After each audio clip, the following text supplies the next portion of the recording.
Rasa cemas akan nasib budaya Manggarai sering menampar rasa nyaman kita. Bagaimana tidak? Sejak dulu hingga kini, budaya Manggarai terus mengandalkan tradisi Tombolo Bomu'u alias lisan sebagai metode pewarisan budaya agar wawanaa. Ternyata pewarisan model lisan itu tidak juga efektif, sebab tiap kali ditanyakan, kita dapatkan jawaban itu muing eta main. Artinya, warisan Lobomu'u juga sebetulnya tidak pernah terjadi. Kenyataan demikian membuat budaya Manggarai jadi korban, sebab perjalanan panjangnya telah sampai pada kehilangan-kehilangan yang signifikan. Olo-olo tombo, olo-olo dipuk. Olo-olo dipuk, olo-olo hemong. Akhirnya tompal sudah pesan-pesan budaya itu. Tiada tradisi tertulis, tradisi lisan pun tiada. Jadilah budaya Manggarai tetap asing dalam pelukan dan pangkuan kita.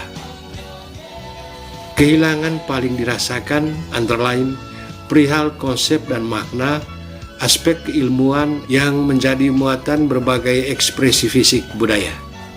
Absennya berbagai konsep menyebabkan kita tak tahu apa-apa seputar arti dan makna di balik fakta-fakta budaya yang ada. Contoh, Penti dan Caci. Pesta Penti itu perayaan syukur atas semua rezeki kehidupan berupa panenan orang Manggarai dalam setahun. Ada ritual syukur keluarga di rumah masing-masing, Penti Kilo. Juga ada ritual syukur umum di Baru Gendang, Penti Beo. Semua itu pas sebagai ekspresi syukuran Penti. Tetapi ketika pesta syukur dihubungkan dengan permainan caci, bagaimana penalarannya supaya sesuai dan pas? Tampak sulit. Syukur itu tema sakral, religius, sehingga sikap dan tampilan mesti selaras seperti sopan, santun, damai, bersahabat, akrab, dan lain-lain. Sementara caci itu kekerasan, bahkan peristiwa berdarah. Para pemain bergantian menyerang dengan target melukai dan merobek wajah lawan. Tampak jelas, Penti dan Caci itu dua hal yang bertolak belakang atau bertentangan, sehingga tidak bisa ada bersama, apalagi bekerja sama untuk sebuah ungkapan syukur Penti. Ironis, bukan? Ataukah sebaliknya, Caci diperlukan dengan alasan mendasar sebagai simbol korban darah yang dipersembahkan pada syukuran Penti. Kita ingat pada zaman lampau yang sudah sangat jauh, korban darah merupakan tanda syukur atas budi baik sang dewa-dewi bagi kehidupan manusia. Kalau memang demikian, Penti dan Caci bisa bertemu dan bersatu pada curahan darah para pemain caci sebagai persembahan kepada dewa-dewi yang menyumberi panenan berlimpah orang-orang kita setiap tahunnya. Contoh lain, paca.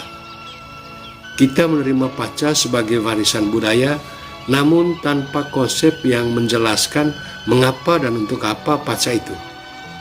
Apakah punya motif ekonomi sebab berurusan dengan harta benda, ataukah motif kemanusiaan, yakni menghargai perempuan sebagai ibu kehidupan yang akan melahirkan anak-anak sehingga meneruskan wa'u suami. Ketidakpastian soal paca ini menghasilkan perilaku berbeda di antara kita saat berhadapan dengan urusan yang satu ini. Demikianlah sekadar contoh budaya kita dalam masalah serius. Masih ada banyak sesungguhnya. Ketidakjelasan hakikat budaya semacam itu tentu mengerikan, sebab budaya adalah jati diri kita. Tentu memalukan kalau kita punya pribadi tetapi distigma tanpa kepribadian secara budaya. Lalu, ya, dengan rendah hati kita terima kenyataan ini, kemudian dengan kemauan baik yang kuat kita berusaha mengatasinya melalui penelitian yang total dan tuntas. Intelektualitas kita ditantang oleh masalah nyata budaya Manggarai. Jangan coba-coba mengelak dan kabur darinya. Tetapi, mungkinkah itu? Ya, sangat mungkin. Kita belum terlambat. Memang mesti kerja keras sebab jalan tak lapang ke sana. Tokoh-tokoh adat berusia 70-80 tahun dari berbagai sosio budaya di Manggarai masih kita miliki. Mereka punya ingatan tentang budaya Manggarai sekitar 100 bahkan 150 tahun lalu. Mereka dijadikan narasumber dari sosio budaya masing-masing untuk berbicara tematik pada event budaya yang diselenggarakan secara reguler dan khusus. Perbedaan-perbedaan dibiarkan mengalir, dan di mana mereka tidak berbeda, mungkin di situ sudah benang merah yang kita tarik sebagai titik simpul untuk merajut kembali tenunan budaya Manggarai. Tema-tema awal sebaiknya fokus pada pencarian sosok lengkap dan peran lembaga adat, yakni Gendang, sebagai sentra budaya Manggarai. Di situ pusatnya ilmu pengetahuan budaya, sehingga penggalian mesti luas dan mendalam. Sepintas ada kesamaan struktur dan peran antar lembaga adat sosio budaya yang satu dengan lainnya, mulai dari Tua Golo, Tua Teno, Tua Panga, dan seterusnya.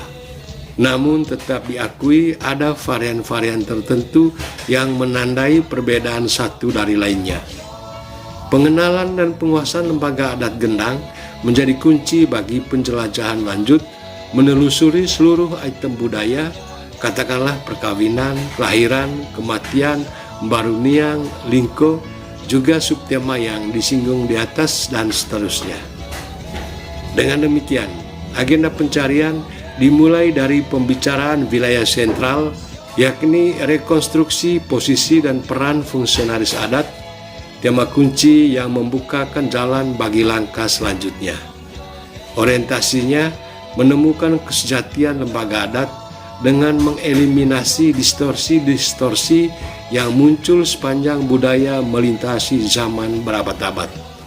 Seterusnya, berbagai hasil pencarian diabadikan menjadi dokumen tertulis sehingga ada pewarisan yang lebih baik bagi keselamatan budaya Manggarai ke depan. Sekian dan terima kasih sudah menyaksikan video ini. Mohon maaf untuk hal-hal yang tidak berkenan. Sampai jumpa video berikutnya.